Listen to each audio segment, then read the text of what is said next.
आज की इस CCRT दर्शन श्रृंखला में हम आपके सामने जिस शख्सियत को लेकर आए हैं वो बहुमुखी प्रतिभा के धनी हैं श्री गजेंद्र सोलंकी जी। हमारे जाने माने राष्ट्रीय अंतर्राष्ट्रीय स्तर पर कवि और साथ ही साथ अपने पेंटिंग में भी महारत रखने वाले, मेडिटेशन योगा की फील्ड से भी जुड़े हुए और मोटिवेशनल स्पीकर भी हैं। गजेंद्र सोलंकी जी ने अपनी कविताओं से न केवल हमारे राष्ट्रीय स्तर पर ही श्रोताओं को सरोबार किया है, बल्कि अंतर्राष्ट्रीय स्तर पर भी उन्होंने काफ़ी ख्याति प्राप्त की है।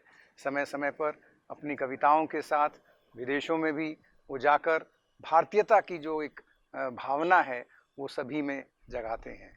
गजेंद्र सोलंकी जी हमारे सांस्कृतिक स्रोत एवं प्रशिक्षण केंद्र की समिति के भी सम्मानित सदस्य हैं।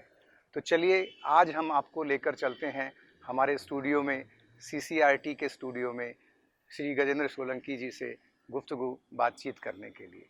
आपका स्वागत है।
नमस्कार। श्री गजेंद्र सोलंकी जी एक जाने माने कवि हैं।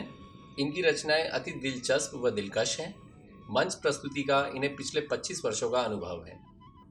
आइए मिलते हैं श्री गजेंद्र सोलंकी जी से। नमस्ते सर। नमस्कार। बहुत बहुत स्वागत है। सभी दर्शकों को भी मेरा बहुत बहुत नमस्कार। सर, कैसे शुरुआत हुई एक कवि की यात्रा की? दरअसल क्या है कि एक जीवन अनेक पड़ावों से गुजरता हुआ आगे बढ़ता है। बचपन में साहित्यिक सांस्कृतिक अभिरुचि जो होती है, या बचपन में ही बहुत सारी चीज़ें निर्धारित होने लगती हैं।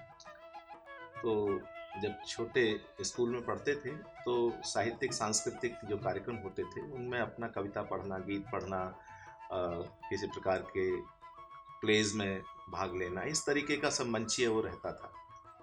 लेकिन धीरे धीरे जब थोड़ा सा और आगे बढ़े, 10वीं 11वीं कक्षा में आए तो अपनी तुकबंदी से अपनी कविताएं लिखने लगे।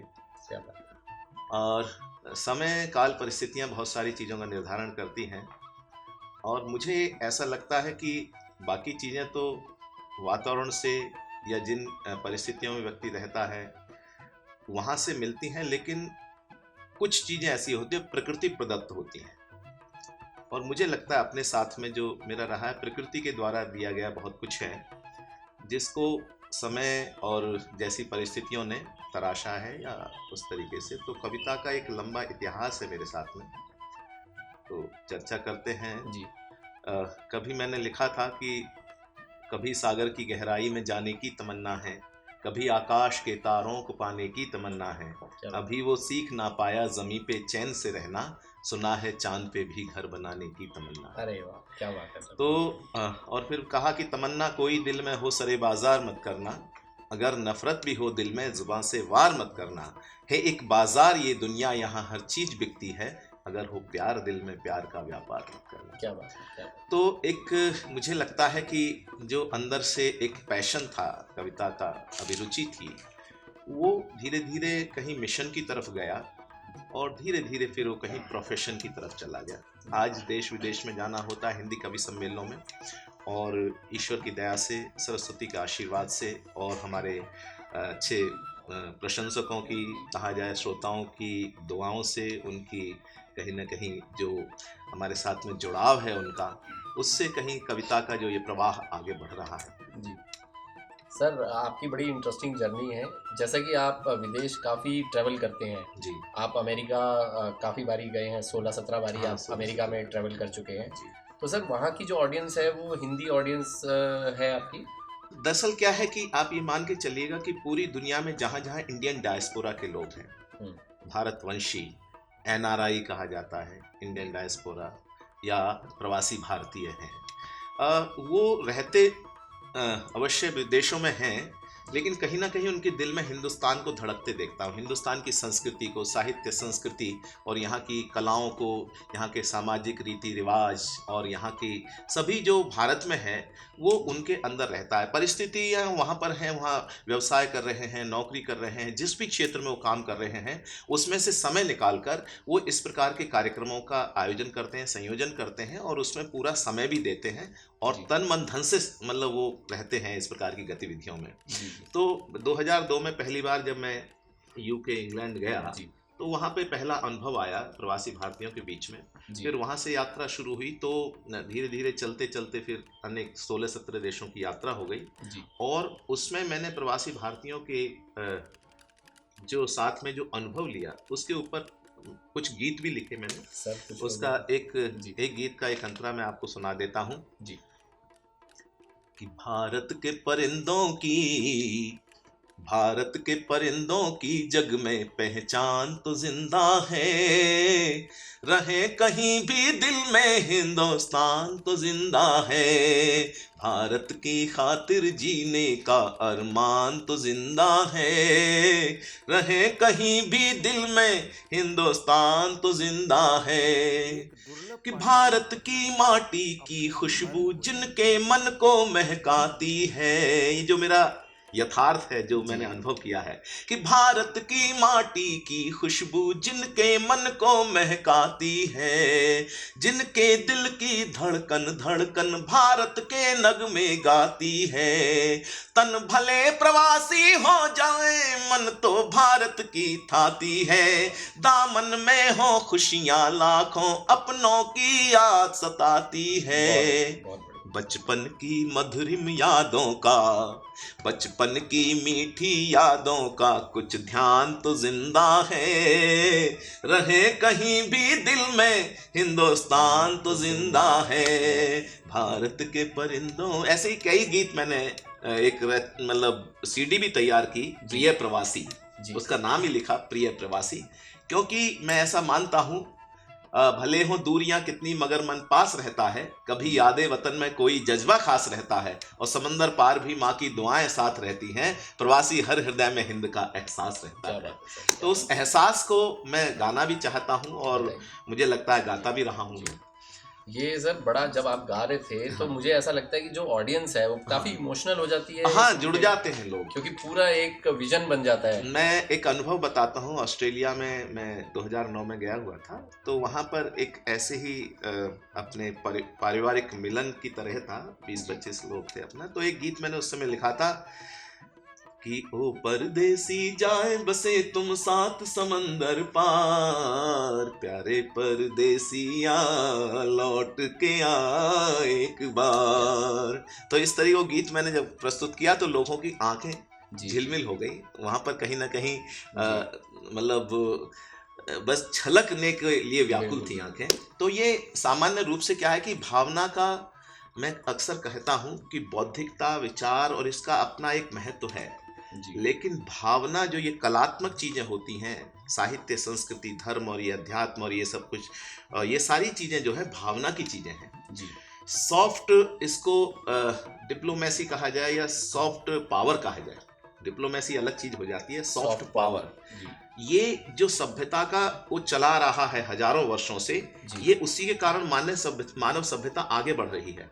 अगर सॉफ्ट पावर नहीं हो तो व्यक्ति सेल्फ डिस्ट्रक्शन की तरफ चला जाएगा, करेक्ट, आत्मघाती हो जाएगा, आसुरी प्रवृत्तियां आगे बढ़ेंगी। तो इसलिए अगर जो मानव सभ्यता को जीवित रखना है तो एक तो अंतर्निर्भरता का सिद्धांत, लॉ ऑफ इंटरडिपेंडेंसी, राइट, और दूसरा क्या है कि जो संवेदनाएं हैं, भावनाएं हैं, एक दूसरे के प्रति मानवीय संवेदनाएं हैं, जो उसको सॉफ्ट पावर कहा जाए, तो ये आवश्यक है।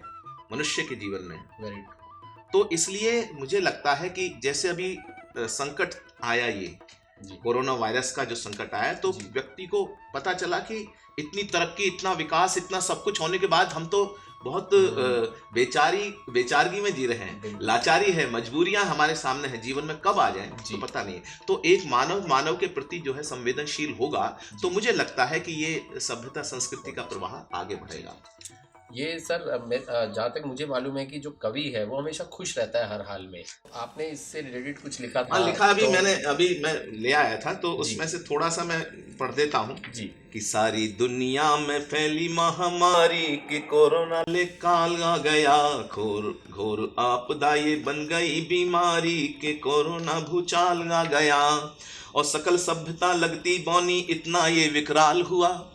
पूरा दुनिया जो है छोटी लगने लगी है कि मतलब उससे अछूता कोई दिखाई नहीं दे रहा है कि सकल सभ्यता लगती बौनी इतना ये विकराल हुआ, कोरोना से अभिशप्त ये 2020 साल हुआ, कोरोना से अभिशप्त ये 2020 साल हुआ, दुनिया के कोने कोने में लघु दानव की दस्तक है। लघु दानव मतलब है तो दानव, मतलब इतना भयावह है, लेकिन बहुत छोटा सा है, पता भी नहीं चलता, दिखाई भी नहीं देता नंगी आंखों से, कि दुनिया के कोने कोने में लघु दानव की दस्तक है, लील रहा कितने ही जीवन निर्दोषों का काल हुआ, जिसने इंसान को बना लिया सवारी के कोरोना ले काल आ गया। इंसानों के द्वारा ही एक जगह से दूसरी जगह जा रहा है। और कहा है कि असमंजस में पड़ी ये दुनिया, मन में ये हैरानी है।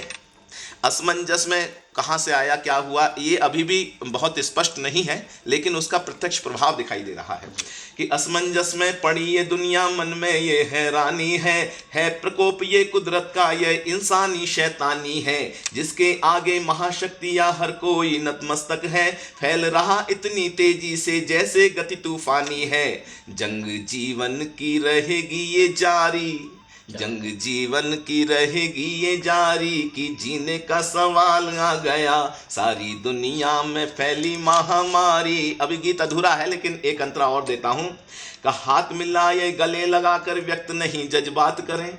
सारी सरकार और सब यही बता रहे हैं कि हाथ मिलाया गले लगाकर व्यक्त नहीं जज्बात करें, हाथ जोड़कर करें नमस्ते, दूर दूर से बात करें, हाथ जोड़कर करें नमस्ते, दूर दूर से बात करें, बच्चों और बुजुर्गों का भी ख्याल हमें रखना होगा, कठिन दौर है संकट का ये हल मुश्किल हालात करें, सारी तरक्की ही लग रही बेचारी कि कैसा ये जंजाल आ गया, सारी तरक्की ही लग रही बेचारी कि कैसा ये जंजाल आ गया, कैसा ये जंजाल। बहुत बढ़िया। तो ये सामयिक विषय हैं, और कवि दो तरीके से कविताएं होती हैं, एक तो सार्वभौमिक होती हैं और एक सामयिक होती हैं। कोई घटना घटी उस पर लिखना पड़ता है, क्योंकि हम मंच से जुड़े होते हैं, तो कोई भी विषय आता है, कोई तात्कालिक विषयों पर लिखना ये भी महत्वपूर्ण है, और सार्वभौमिक विषयों पर, जैसे राष्ट्रवाद है, राष्ट्रीयता के बारे में लिखना है, वो सार्वभौमिक विषय है। जब तक देश है तब तक राष्ट्रीयता का भाव रहना चाहिए लोगों के दिलों में।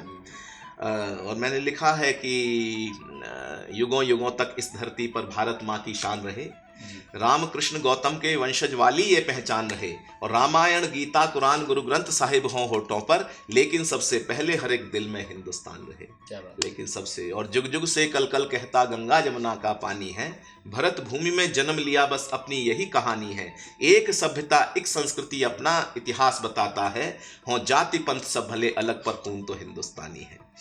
तो मुझे लगता है कि दो तीन तरीके के जो रिश्ते होते हैं दुनिया में, हालांकि मैंने एक पहले व्याख्या कर दी है, लेकिन फिर भी और थोड़ा सा और उसको थोड़ा और डिटेल में जाएं या थोड़ा और गहराई से देखें, तो एक तो भाषा का रिश्ता बहुत मजबूत होता है।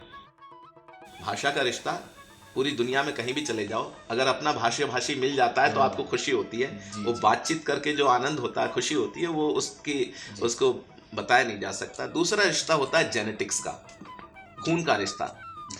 खून का रिश्ता एक बार को जर्मनी की दीवार बना देता है और फिर उस दीवार को ढा भी देता है नहीं?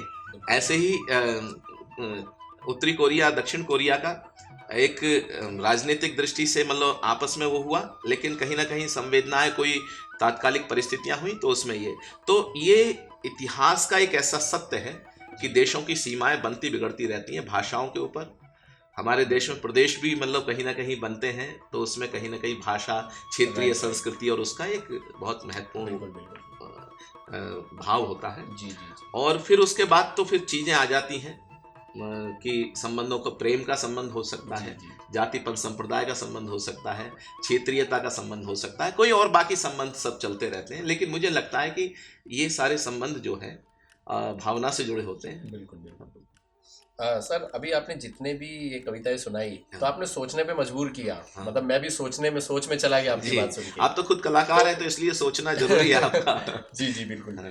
एक कवि की क्या रिस्पॉन्सिबिलिटी होती है जब वो अपनी कविता बोल रहा होता है ऑडियंस के साथ? सामान्य रूप से तो क्या है कि उसके सामने जो ऑडियंस है, तो उसमें उसको ये ध्यान रखना चाहिए कि उसकी बात एक तो जो बैठे हुए श्रोता हैं, जी हर श्रोता तक पहुंच जाए। एक तो संप्रेषणीयता, जिसको कम्युनिकेबिलिटी कहा जाता है, वो कम्युनिकेबिलिटी जितनी स्ट्रांग होगी, जितनी सशक्त होगी, जी उतना ही कवि का मुझे लगता है कि मतलब प्रभाव ज़्यादा पड़ेगा। जी। क्योंकि केवल कान से सुन के दूसरे से नहीं निकालना, उसके दिल तक पहुंचनी चाहिए बात। राइट। और दिल तक पहुंचने के लिए आपकी केवल भाषा ही नहीं, आपका भाव भी इतना सशक्त होना चाहिए कि वो सोचने पर और मजबूर करे। क्योंकि उसके साथ ही श्रोताओं की प्रतिक्रिया आती है ताली के रूप में, कभी कभी साथ गाते हैं वो, तो बहुत अलग अलग तरीके से प्रतिक्रिया आती है और वो बहुत समय तक याद भी रखते हैं। जी। मतलब मैंने ये अनुभव किया है कि जो अच्छे श्रोता होते हैं, कविता के श्रोता होते हैं, रसज्ञ श्रोता होते हैं, वो चीज़ों को याद रखते हैं। जी। और ये परंपरा बनी है, हालांकि वाचिक परंपरा ये जो हमारी कवि सम्मेलनों की है बहुत पुरानी है। और मुझे लगता है कि जो हमारे पहले कवि रहे हैं, उन्होंने भी कहीं ना कहीं लेखन के साथ साथ इनकी प्रस्तुति दी। कबीर अपना काम करते करते गाते रहते थे दोहे, अपने पद वगैरह। ऐसे ही सूर के हमारे महाकवि सूर जो हुए, हमारे महाकवि बाबा तुलसी रामचरितमानस लिखी, ऐसे ही जो अतीत में चले जाइएगा तो आपको बहुत सारे ऐसे वो मिलेंगे उदाहरण कि जो वाचिक परंपरा है उसको। लेकिन हम लोकतांत्रिक उसमें आते हैं, वर्तमान में आते हैं, तो 70-80 सालों में या आज़ादी से पहले से कविताओं ने आज़ादी के जो संग्राम हुआ उसमें बहुत महत्वपूर्ण योगदान दिया है। जी जी जी। कवियों ने और कविताओं का बड़ा योगदान रहा है।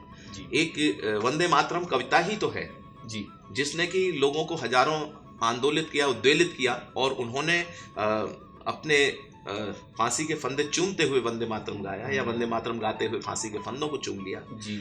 ये एक ऐसा भाव है जो व्यक्ति के अंदर किसी भी सीमा तक उसको उद्वेलित कर सकता है। तो गीत और कविता का सकारात्मक पक्ष या वो बहुत आवश्यक है। जी जी जी।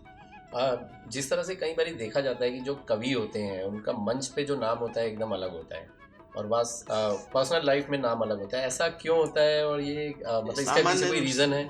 रीज़न कुछ नहीं है इसमें। एक मतलब उपनाम रख लेते हैं। उपनाम रखने से क्या है, प्रचलन में आसानी हो जाती है। मैंने नहीं रखा जी, बहुत सारे बहुत सारे कवियों के हाँ हैं, लेकिन बहुत सारे आपको ऐसे लोग मिलेंगे जिनके नाम कुछ और थे, लेकिन उन्होंने अब जैसे फिल्मों में भी ऐसे हैं, आप तो आर्टिस्ट हैं, मंच के कलाकार भी हैं, और तो उसमें जैसे दिलीप कुमार हैं, उनका यूसुफ खान नाम था। मतलब इसी तरीके से बहुत सारे नाम, अपना प्रचलन किस तरीके से उसको प्रसिद्धि मिल सकती है, किस तरीके से वो उसके क्षेत्र में अपना स्थान मिल सकता है या स्थान ऊपर आ सकता है, वो लोग कर लेते हैं। तो ये कोई ऐसा विषय नहीं है। नाम तो एक पहचान के लिए होता है, बाकी तो पहचान उसकी कला है, उसकी कविता है, उसका जो कलात्मक पक्ष है वो है असली चीज़। तो जैसा आपने बताया कि आपने हमेशा अपनी कविता लिखी, जब आप स्टार्टिंग से आपने कविता का सोचा कि मुझे एक कवि बनना है, लेकिन आप किस कवि को सुना करते थे और किस कवि से इंस्पायर्ड हुए आप? खन्ना साहब, मैं सोचने से मुझे नहीं लगता कि कविता लिखी जाती है। मतलब होता है सोचने से भी, लेकिन मुझे जो भावना का जो इमोशन जो इमोशंस जो भावनाएं होती हैं, उसका जिस तरीके से मतलब उद्गार जिसको कहा जाता है कि अभिव्यक्ति जो होती है, वो भावनात्मक अभिव्यक्ति कभी कभी अपने आप ही आती है। शुरू में तो मुझे लगता है यही था, अब धीरे धीरे आवश्यकता के अनुसार लिखना शुरू हो गए। जैसे कोरोना आ गया तो अभी लिख दी तो ये अलग विषय है। जी। लेकिन व्यक्ति अगर स्वांत तो सुखाए लिखता है तो उस कविता में बहुत गहराई भी होती है और जी। भाव भी होता है। बिल्कुल। तो आरंभ में मुझे मालूम नहीं था कि क्या है। मैंने 10वीं कक्षा में हमारे जो कवि बड़े हरिवंश राय बच्चन जी की मधुशाला मैंने पढ़ी, जी। पहली बार जब पढ़ी तो मैं बड़ा सहजता सरलता, मतलब उसकी भाषा शिल्प वगैरह बहुत सहज सरल, और उसमें दार्शनिक पक्ष बहुत ज़्यादा गहराई थी। तो मैंने पढ़ा, तो मैंने कुछ ऐसा प्रयास किया और वो संयोग से उस समय, अब तो मेरे पास वो नहीं है उपलब्ध, ने 10-12 ऐसे ही 4-4 पंक्तियों को लिख लिए उस समय। तो मुझे मालूम नहीं था कि मैं कवि हो सकता हूँ। उस समय कोई ऐसा विचार भी नहीं था कि कवि होने का। ये मुझे लगता है कि एक अंग्रेजी कहावत है, man supposes God disposes, whatever God suppose nobody can dispose of. Right. तो मुझे लगता है कि प्रकृति जो चाहती है वो तराशती है व्यक्ति को, करेक्ट।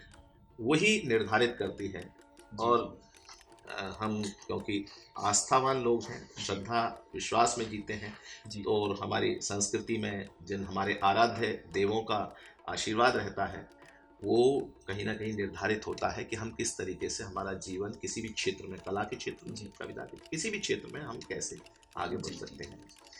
आपको सीसीआरटी के बारे में कैसे पता चला, मतलब कहाँ पे शुरुआत हुई सीसीआरटी के साथ, कब आप पहली देखिए, बार? सुना तो था कोई ऐसा संगठन है जो ऑटोनोमस बॉडी कहा जा सकता है, सरकार से संचालित है। जी। लेकिन फिर पीछे जुड़ाव हुआ, तो जुड़ाव होने के बाद में यहाँ 2-1 कार्यक्रमों में मुझे आमंत्रित किया गया।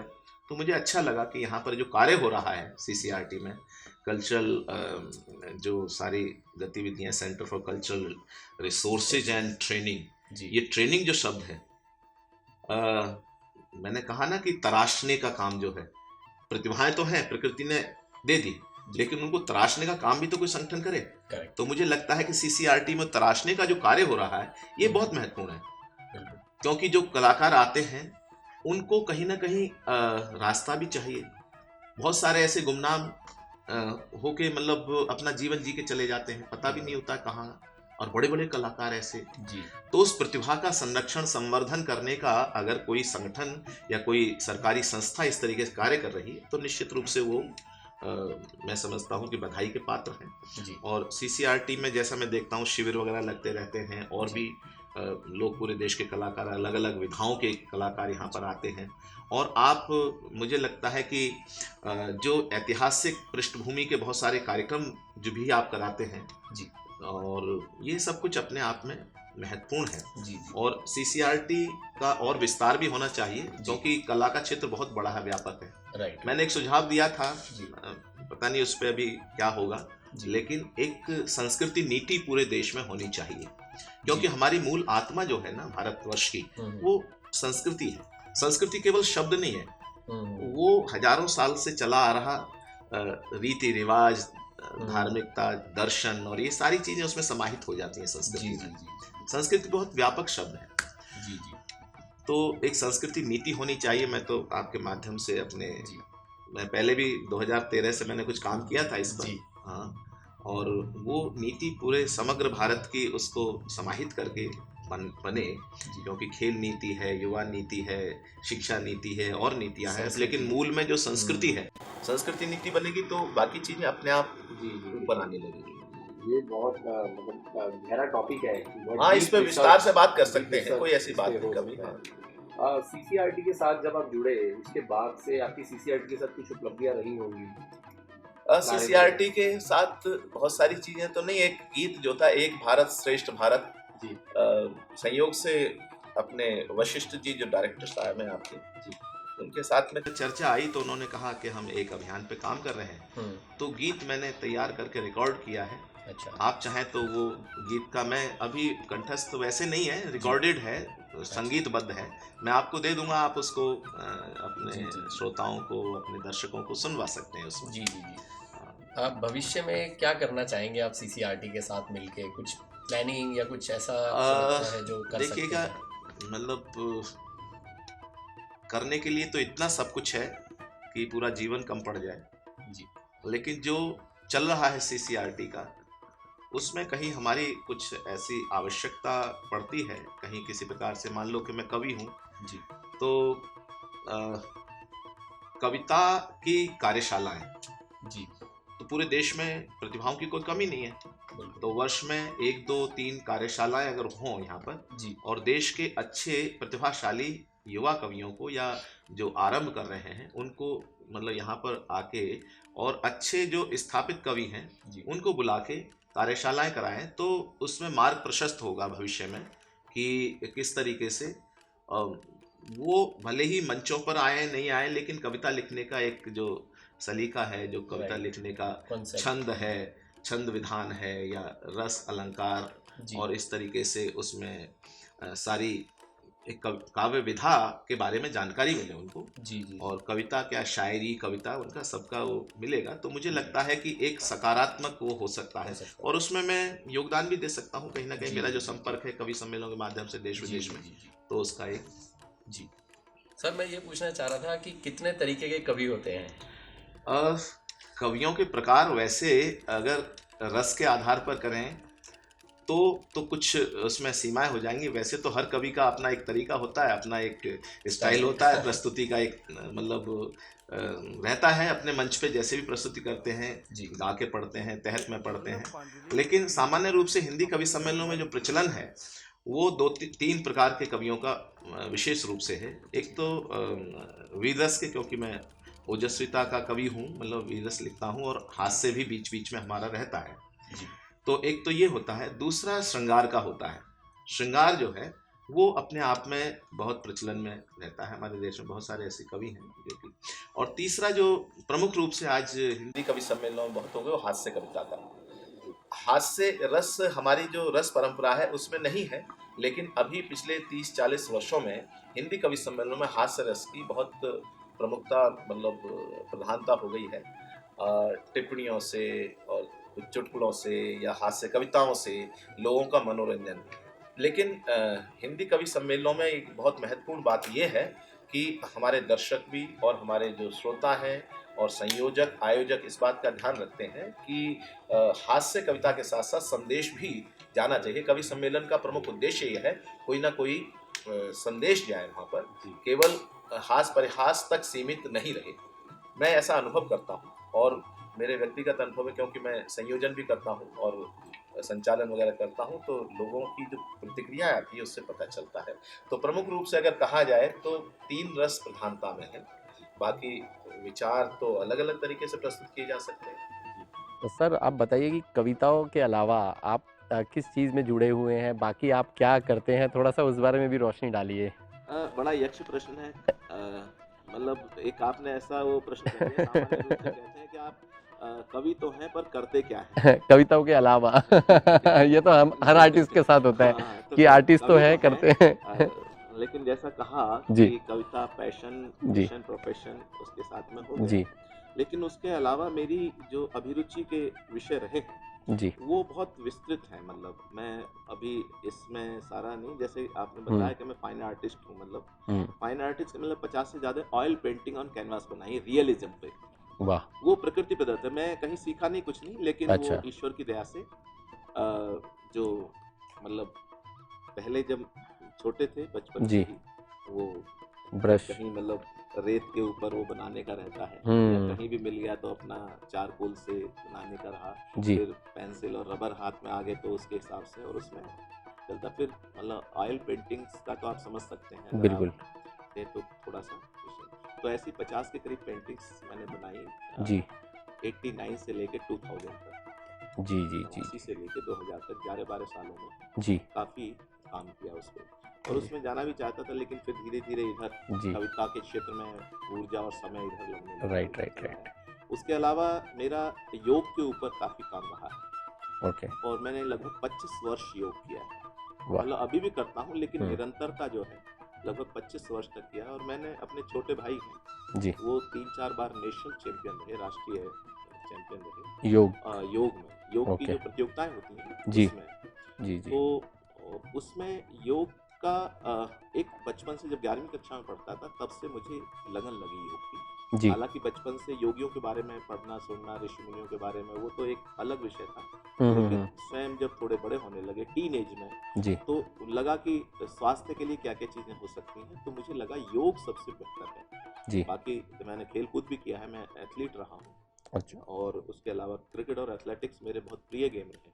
ओके। और उसके लिए मैंने अभी, जैसा कि आप को बताऊं कि योगा फॉर स्पोर्ट्समैन, खेल कूद और योगाभ्यास एक संकल्पना है, बड़ी संकल्पना, उस पर मैंने जी। बहुत काम किया है, राइट। बहुत काम किया है, और उसको आगे भविष्य में भी मैं काम करूंगा उस पर। जी जी मैं जी कविता के अलावा बता रहा हूँ, कविता जी। मेरा वो है, जी। लेकिन क्या है कि जब अगर किसी में आपकी कोई रिसर्च हो जाता है, ज्ञान हो जाता है, तो उसको कहीं ना कहीं ये करना चाहिए कि मतलब उससे कुछ लोगों का भला हो, भला हो, उसको यूटिलाइज करना चाहिए यूटिलाइज कहीं ना करने कहीं। का प्रयास जी करना चाहिए। तो योगा फॉर स्पोर्ट्समैन एक यूनिक संकल्पना है। जी। पीछे मैंने इस पर प्रयास भी किया था, लेकिन वो नहीं, फिर मैंने अलर्ट्स स्पोर्ट्स एकेडमी रजिस्टर्ड कराई। ओके। अलर्ट्स का भी कॉन्सेप्ट है मेरा, जी। Advanced and lucent era of ratifying training skills, okay. Abbreviation इसका अगर जो करेंगे तो। जी जी, अलर्ट्स स्पोर्ट्स एकेडमी रजिस्टर्ड है मेरी, उस पर अभी काम धीरे धीरे आगे बढ़ाऊंगा मैं। वो भी कर रहे हैं। और इसी तरीके से सोशल, उसमें भी अलर्ट्स फाउंडेशन नाम से मेरा एक संकल्पना है, बड़ी संकल्पना। जी। तो ये चीज़ें जो है होती हैं, और क्रिएटिविटी के कोई, मुझे लगता है कि अगर आपके अंदर कुछ सृजनात्मकता है, तो उसका क्षेत्र कोई भी हो, जी आप परफेक्शन के साथ उसको करने का प्रयास करते हैं, जी चाहे कविता का क्षेत्र हो, कोई भी जी, क्षेत्र हो। बिल्कुल। और इस तरीके से पीछे आंदोलनों वगैरह में भी मैं थोड़ा बहुत सम्मिलित रहा। मुझे जी। लगा कि देश में कुछ अच्छा हो, और सामाजिक सोशल कंसर्न होते हैं, सामाजिक विषय होते हैं, और इस तरीके से। तो हमारे कुंवर बेचैन जी एक बहुत बड़े कवि गीतकार हैं, उन्होंने कहा कि जो वक्त की आंधी से खबरदार नहीं है, कुछ और ही होंगे वो कलमकार नहीं। क्या बात है, क्या। तो कलमकार होने के साथ साथ अपने युग को जीने का मन में भाव रहना चाहिए। आज हम देख रहे हैं कि देश में बहुत कुछ परिवर्तन आ रहे हैं, कुछ सकारात्मक है, कुछ ऐसे विषय आ जाते हैं जहां कहीं लगता है कि ये क्या हो रहा है। जी। लेकिन मुझे लगता है कि हर सकारात्मक उसको सृजन के लिए कहीं ना कहीं कुछ ऐसे विषय भी आते हैं जो लगता है कि, लेकिन उसका आने वाले समय में उसका कहीं ना कहीं कुछ बेहतर होने की आधारशिला रखी जाती है। जी तो बहुत सारे विषय ऐसे पीछे आए हैं, जी और मैं इस साक्षात्कार में बड़ा स्पष्ट कहना चाहता हूँ कि पूरे देश और दुनिया में हमारे माननीय प्रधानमंत्री जी ने भी बहुत अच्छी तरीके से पूरी दुनिया में भारत को एक अच्छे उस पर ले जाने का जी काम किया। प्रयत्न किया। और मुझे लगता है कि जो सांस्कृतिक विरासत को मैंने कहा ना, योग जो है आज पूरी दुनिया का एक आवश्यक वो बन गया है। Right right. 21 जून को जी। तो उसका श्रेय हमारे प्रधानमंत्री जी को जाता है। जी। यूएनओ में इसको एक तरह से वैश्विक करने में, हालांकि हमारे बहुत सारे योगियों ने, ऋषि महेश योगी हो गए, स्वामी राम जी जी। हो गए, स्वामी रामदेव जी वर्तमान में, जी जिन्होंने योग में एक क्रांति का वो किया। जी लेकिन जी उसको मतलब देख पूरे वैश्विक स्तर पर और यूएनओ से स्थापित कराने में पूरे ये अपने आप को जी बदल जी दिया। जी जी तो मैं योग, क्योंकि योग में मैंने बहुत काम किया, अध्ययन किया है, बहुत सारे विषय हैं, और सामयिक विषयों को योग के द्वारा जोड़ा जा सकता है। जी जी, बिल्कुल बिल्कुल। तो ये मतलब बहुत सारे आयाम हैं। जैसे मैं अपना कोई विषय आता है तो उस पर अपना गीत लिखता हूँ, खुद धुनें बनाता हूँ, खुद उसको संगीतबद्ध करके रिकॉर्ड जी। करके मैं लिखता रहता हूँ। ऐसे भी चलता रहता है। जी जी जी आपके बहुत सारे नुक्कड़ नाटकों के हमारे मित्र हैं, जी उनको भी कहीं ना कहीं विषय वस्तु में जी देता रहा हूँ। जी जी सर, हमारे इस प्रोग्राम में CCRT दर्शन में एक राउंड है, रैपिड फायर राउंड, जिसमें मैं आपसे कुछ सवाल करूंगा और आपको तुरंत आंसर देना है उसका। अच्छा, चाहे आप उसको एक लाइनर में दीजिए या अपने स्टाइल में दीजिए या वन वर्ड में दीजिए। तो आप रेडी हैं? हाँ बताइए क्या। तो शुरू करते हैं सर।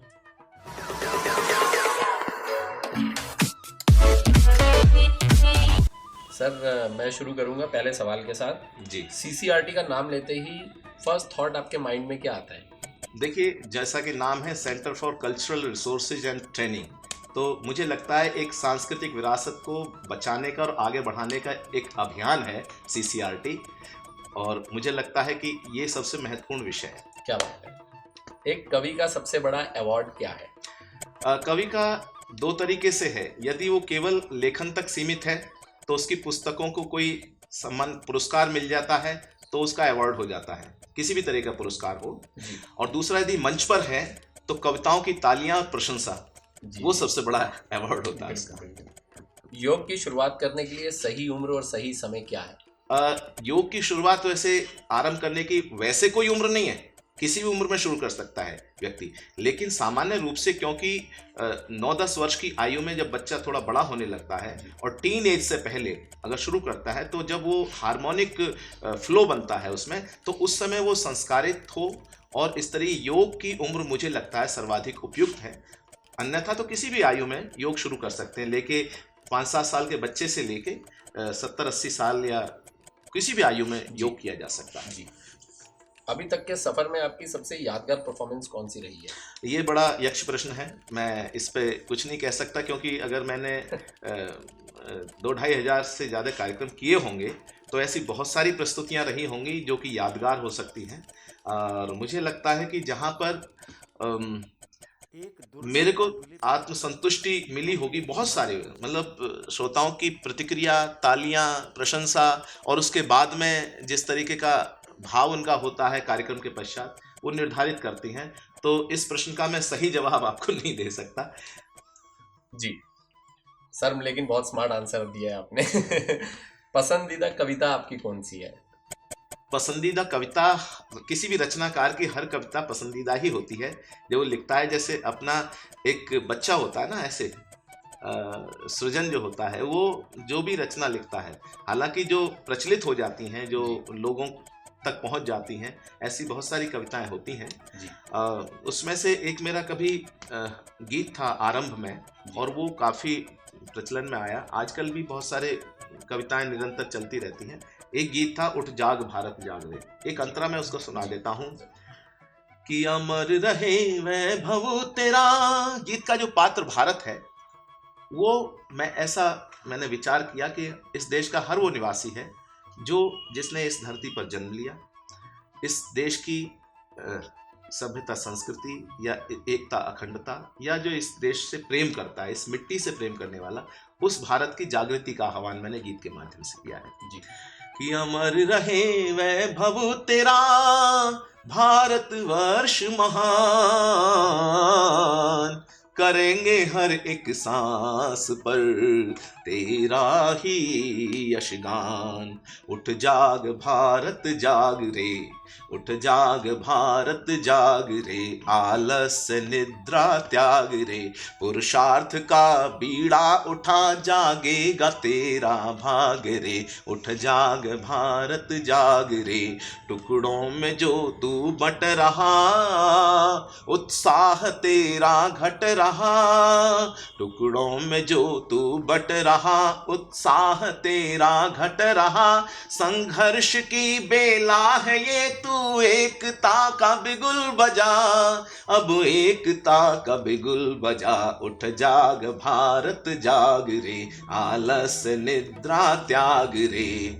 और कुछ अलग अलग इसमें अंतरे हैं, लेकिन अंत में मैंने कहा किसी भी संकल्प को पूरा करने के लिए शक्ति की आवश्यकता होती है। शारीरिक शक्ति, मानसिक शक्ति, बौद्धिक शक्ति, आत्मिक शक्ति, आर्थिक शक्ति, किसी भी तरह की शक्ति का, तो शक्ति का आह्वान किया कि माँ भारती का ध्यान कर, तू शक्ति का आह्वान कर। माँ भारती का ध्यान कर, तू शक्ति का आह्वान कर। अब राष्ट्र के कल्याण हित निज स्वार्थ का बलिदान कर, निज स्वार्थ का बलिदान कर। उठ जाग भारत जाग रे, आलस्य निद्रा त्याग रे, पुरुषार्थ का बीड़ा उठा, जागेगा तेरा भाग रे। उठ जाग भारत जाग, उठ जाग भारत जाग, उठ जाग भारत जाग, उठ जाग भारत जाग।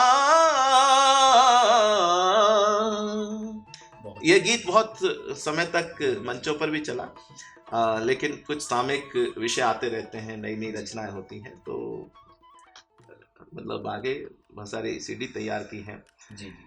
बहुत बढ़िया सर, बहुत मज़ा आया आपसे बात करके। और सर ये हमारी तरफ से एक छोटा सा CCRT की तरफ से तोहफा है आपके लिए। और आई एम श्योर कि हमारे व्यूवर्स को काफ़ी नॉलेज मिली संस्कृति के बारे में, प्रकृति के बारे में जो आपने कहा। मुझे पता नहीं कि कितना क्या, लेकिन मैं तो जैसे भाव थे और जितना थोड़ी बहुत अपनी जानकारी अपना आपसे बांटा अपनी जानकारी को, तो और मुझे लगता है कि हर व्यक्ति के अंदर एक संस्कृति का कहीं ना कहीं अंकुर होता है या कहीं किसी के अंदर वटवृक्ष होता है। तो ये थे गजेंद्र सोलंकी जी। अगले एपिसोड में हम आपसे फिर से मिलेंगे एक नई पर्सनैलिटी के साथ। तब तक के लिए आप हमें शेयर कीजिए, सब्सक्राइब कीजिए और लाइक कीजिए। धन्यवाद। उठ जाग भारत जाग रे, उठ जाग भारत जाग रे, आलस निद्रा त्याग रे, पुरुषार्थ का बीड़ा उठा जागेगा तेरा भाग रे। उठ जाग भारत जाग रे, टुकड़ों में जो तू बट रहा, उत्साह तेरा घट रहा। टुकड़ों में जो तू बट रहा, उत्साह तेरा घट रहा। संघर्ष की बेला है ये, तू एकता का बिगुल बजा, अब एकता का बिगुल बजा। उठ जाग भारत जाग रे, आलस निद्रा त्याग रे।